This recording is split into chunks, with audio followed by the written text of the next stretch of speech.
Hello, my dear children. Today we are going to discuss class 9th, chapter 11th, surface areas and volume sums. It is very important for 10th standard also. Find the curved surface area of right circular cone. Example, this is whose slant height is 10 centimeters and base radius is 7 centimeters. Curved surface area question mark మనకేమి ఫస్టే question mark ఇచ్చేస్తుంటాడు. ఒక్కోసారి question మనం ఏం కనుక్కోవాలో first ఇస్తాడు, later data ఇస్తాడు. Slant height is equal to slant హైట్ని ఎలా అంటాం 10 సెంటీమీటర్స్. బేస్ రేడియస్ అంటే ఇదిగోండి డయాగ్రామ్లో base radius that is 7 centimetres. దీన్నేమొచ్చి మనం తీసుకుంటే వెర్టికల్ హైట్ అంటారు. ఒకసారి హెచ్ఇచ్చి ఏంటని అడిగారు, వెర్టికల్ హైట్. దీన్ని స్లాంట్ హైట్, వాలుగా ఉండేది ఎల్ స్లాంట్ హైట్.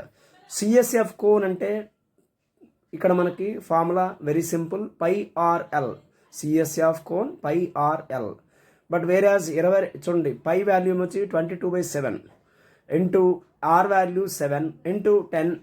సో ఇప్పుడు ఏమొచ్చి 7 క్యాన్సిల్ అవుతుంది. 22 into 10 that means 220 centimetre square. Pi value జనరల్గా 22/7, ఏమి ఇవ్వకపోతే 22/7 వేస్తాం. అలాగే ఒక్కోసారి వాళ్ళు మెన్షన్ చేస్తారు pi value 3.14. Unless they are mention you should use 22/7 only. ఒకవేళ మెన్షన్ చేశారనుకోండి 3.14 అయితే 3.14 వేయాలి. సమ్ టైమ్స్ 3 and 1/7 కూడా ఇస్తారు. ఏది ఇస్తే అది చేయాలి. కాకపోతే ఈ రెండింటే ఇంపార్టెంట్. 22/7 ఇవ్వకపోయినప్పుడు 22/7 వేస్తాం. అలాగే మీకు ఇంకొంచెం కాన్సెప్ట్స్ అండర్స్టాండింగ్ కోసం ఈ కాన్సెప్ట్ మీకు చెప్తున్నాను. ఏదైనా యూనిట్స్ తెలుసుకోవడం చాలా అవసరం. అది ఇప్పుడు యూనిట్స్ రూపంలో ఏమేమి ఉన్నాయి, లెంగ్త్ కానీ, బ్రెడ్త్ కానీ, హైట్ కానీ, విడ్త్ కానీ, పెరిమీటర్ కానీ, థిక్నెస్, ఇందులో థిక్నెస్ రాయలేదు, థిక్నెస్ కానీ, లేకపోతే ఇలాంటివి ఏమైనా హైటు, డెప్త్ కానీ, డెప్త్ కూడా రాయలేదు ఇందులో, డెప్త్ కానీ ఇలాంటివి ఎప్పుడు యూనిట్స్లో రాయాలి. యూనిట్స్ అంటే ఏంటి, సెంటీమీటర్ అయితే సెంటీమీటర్, మీటర్ అయితే మీటరు, లేదా కిలోమీటర్ అయితే కిలోమీటర్. ఇవి యూనిట్స్ మనం చెప్తాం, యూనిట్స్లో చెప్తాం.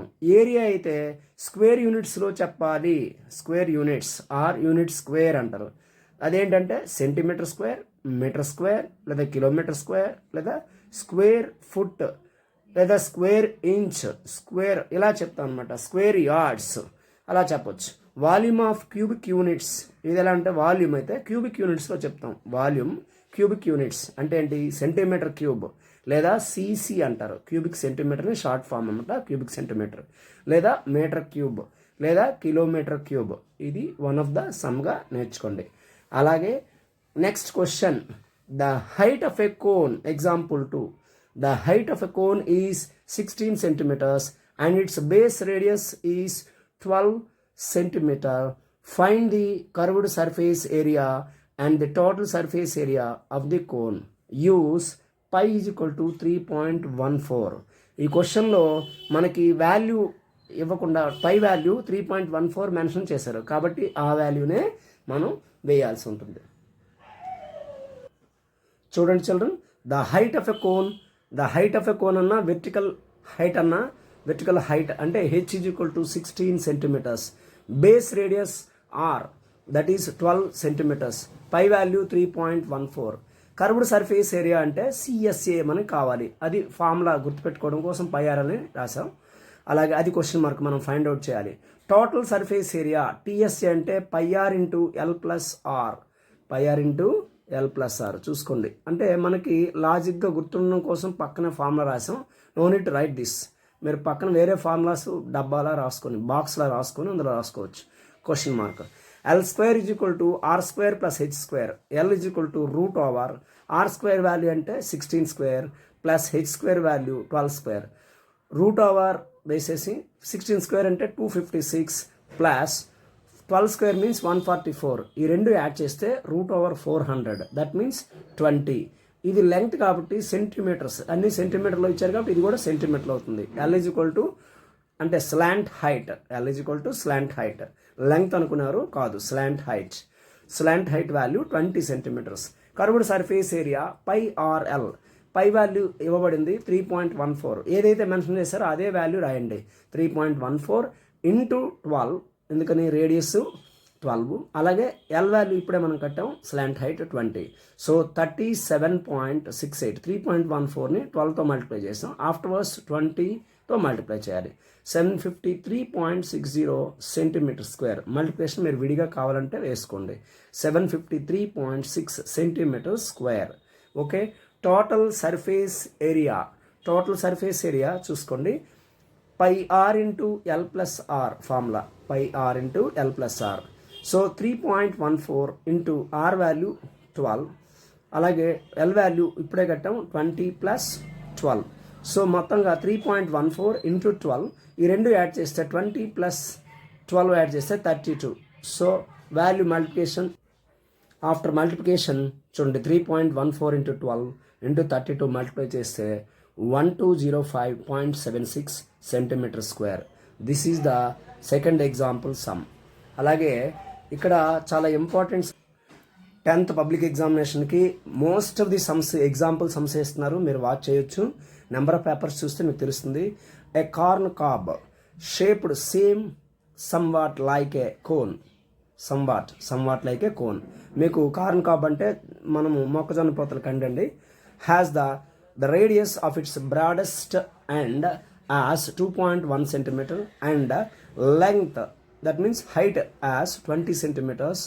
If the each 1 centimeter square of the surface of the cob carries an average of 4 grains, find how many grains you would find on the entire cob. మొత్తం జొన్నకొండలో ఎన్ని grains ఉంటాయో మనం ఫైండ్ అవుట్ చేసేయాలి. ఇది క్వశ్చన్. ఈయన on average ఇచ్చినవి, కానీ మీరు అబ్జర్వేషన్ చేయాలి. చాలా నీట్గా ఇలాంటి సమ్ములు ఇవ్వడం జరిగింది గతంలో. సో ఒకసారి చూడండి. For your better understand, diagram కూడా గీయడం జరిగింది. కార్న్ కాబ్ అంటే మొక్కజొన్న పొత్తులాగా గీసాం. Radius of broadest of a end of a corn cob, radius R is equal to 2.1 centimetre. Length, that means height only. ఇలా చూస్తే దీన్ని మనం హైట్ కింద తీసుకుంటాం. పడుకోబెట్టినుంటే అది లెంగ్త్ కింద తీసుకుంటాం. హైట్ ఆఫ్ కార్న్ అనేది తీసుకుంటే హెచ్ కింద తీసుకుంటాం, 20 centimetres. Number of grains on corn cob per centimetre square ఏరియాకి 4 కార్న్స్ ఉన్నాయి, అంటే మొక్కజొన్నలు అనమాట, చిన్నవి. అయితే టోటల్ నెంబర్ ఆఫ్ గ్రెయిన్స్, మరి బీచ్లో గట్ట తింటుంటాం కదా మనం, కొనుక్కొని కాల్చినవని, మసాలా పెట్టినవని రకరకాలు తింటాం. అవే మొక్కజొన్న పొత్తులు. కాకపోతే అక్కడ స్వీట్ కార్న్ మనం తింటాం, ఇక్కడ కార్న్ కాబ్ అని వచ్చే స్వీట్ కార్న్, మొక్కజొన్న పొత్తులు ఏవైనా okay. Total number of grains అందులో ఎన్ని ఉన్నాయని చెప్పాలి. సిఎస్ఎఫ్ కోన్ మనకి మొక్కజొన్నలు ఎక్కడ ఉంటాయి? సర్ఫేస్ ఏరియా వెంబడే ఉంటాయి చుట్టూతా. అంటే మనం అది సర్ఫేస్ ఏరియా పైన చుట్టూతా ఉండే వాటినే మనం కార్న్స్ ఉంటాయి కాబట్టి దాన్ని ఫార్మేట్ చేయాలి. Pi R L, L value √r² plus h², అంటే √2.1 whole square plus 20 square. 2.1 means 21 లెక్క, కాకపోతే పాయింట్ ఒకటి మధ్యలో ఉంది కాబట్టి √4.41 ప్లస్ 20 స్క్వేర్ అంటే 400, ఇక్కడ 21 స్క్వేర్. అందుకే మీకు 30 స్క్వేర్స్ నేర్చుకోమని నెంబర్ ఆఫ్ టైమ్స్ మీకు ప్రిఫర్ చేస్తున్నాను. 30 స్క్వేర్స్ మీరు నేర్చుకోండి. సమ్లన్నీ కూడా 10th లెవెల్ అన్నీ మీకు ఈ లెవెల్లో వచ్చేస్తాయి. √404.41 అంటే ఇది అప్రాక్సిమేట్ ఈజ్ ఈక్వల్ టు √20.11 వస్తుంది, సెంటీమీటర్లో ఉంటుంది. ఇదేంటిది? L value. లెంగ్త్ అంటే ఇక్కడ మనకి ఎల్ వాల్యూ అంటే slant height, actually L not length, slant height. CSF corn cob 20 pi RL value అనమాట. పై ఆర్ఎల్ 22/7 ఇంటూ 0.3, అంటే ఇక్కడ 2.1 ఉంది, 7తో డివిజన్ చేస్తే 70.3 వేస్తాం, ఇంటూ 20.11. అంటే ఇప్పుడు మల్టిప్లై చేసాం, 3తో మల్టిప్లై చేస్తే 3 2 6 అండ్ 3 2 6, 6.6 ఒక పాయింట్ డిజిట్ తర్వాత కాబట్టి, ఇంటూ 20.11 మల్టిప్లై చేస్తే 132.726 సెంటీమీటర్ స్క్వేర్. మనము రౌండ్ ఫిగర్ చేస్తే, అంటే రౌండ్ ఫిగర్ మీన్స్ నియర్లీ రాస్తామంట. 132.736 ఉంది ఇక్కడ, అంటే more than 5 or 5 is there means you can add one number to the previous. So 73 centimetre square చెప్తాం. Number of grains on corn cob number of corn cob. సిఓ ఇది మీరు పొరపాటున corn అని కాకుండా వేరే లెటర్ రాయకండి. ఆన్ కార్న్ కాబ్ ఇప్పుడు ఏమవుతుంది 132.73 into per centimetre square 4 corns ఉన్నాయని చెప్పాం, 4 గింజలు అనమాట. మల్టిప్లై చేస్తే 530.92 అవుతుంది. సో 530.92 అంటే nearly, this is symbol of nearly, అంటే సుమారుగా 5 లేదా 5 కంటే ఎక్కువ ఉంటే ఒక నెంబర్ ముందుకు యాడ్ చేయొచ్చు అని చెప్పాను ఇప్పుడే మీకు. 531 గ్రైన్స్ ఆ కార్న్ కాబ్ లో ఉన్నాయి. ఇవి ఎగ్జాంపుల్ సమ్స్. ఎగ్జాంపుల్ 11 అంటే ఎక్సర్సైజ్ 11.1 ముందర ఉన్న ఎగ్జాంపుల్స్, 3 ఎగ్జాంపుల్స్.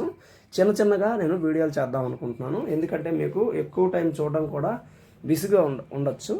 ఇవైతే పక్కాగా ఎగ్జాంపుల్ సమ్స్తో సైతం మనం చేయాల్సి ఉంటుంది. ఇలా చేస్తేనే 10th క్లాస్ మెన్సురేషన్ పార్ట్, అక్కడ సర్ఫేస్ ఏరియా అండ్ వాల్యూమ్స్ అనే పార్ట్ ఉంటుంది. లోయర్ లెవెల్ అయితే మెన్సురేషన్ ఉంటుంది. ఇవి ఈ ఎగ్జామ్కే కాకుండా మనకి కాంపిటేటివ్ ఎగ్జామ్స్ కూడా ఉపయోగపడతాయి అన్నమాట. సో బాగా ఫార్ములాస్ నేర్చుకొని రాసుకొని ప్రాక్టీస్ అవ్వండి. Okay children, thank you. Share it to your friends and relatives, వాళ్ళు కూడా లబ్ధి పొందుతారు. Okay, thank you.